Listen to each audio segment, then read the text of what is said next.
Hey siblings, Maureen here. So one of the very popular questions I get asked a lot is, Maureen, how do I get to that point where I love myself totally, freely and fiercely?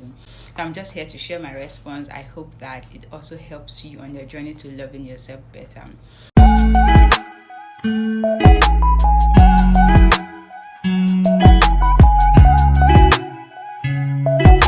A couple of years ago, truly, I could not confidently and comfortably say I loved myself because I didn't. I was just cruising. I just knew I was in this body. But I intentionally began to love myself because I discovered that loving myself was going to impact the kind of things I was going to do. It was going to impact the solutions I was going to create. So it was important for me to start loving this body that God had given to me.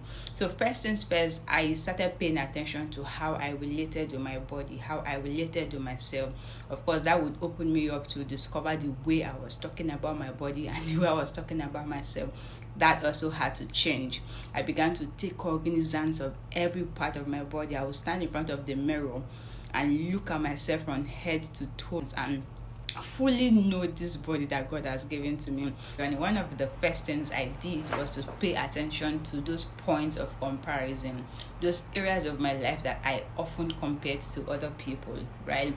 Then I also discovered that part of the tension I was experiencing was because I did not know myself. I didn't know my body. I had not fully come to the awareness of the totality of this being, and you can't love what you do not know. Then I began to ask myself if this body that God has given to me could help me in serving the purpose that God has given to me. And of course, my response was yes. Right? So since my response was yes, it was now important for me to start discovering all of those things that are unique about me.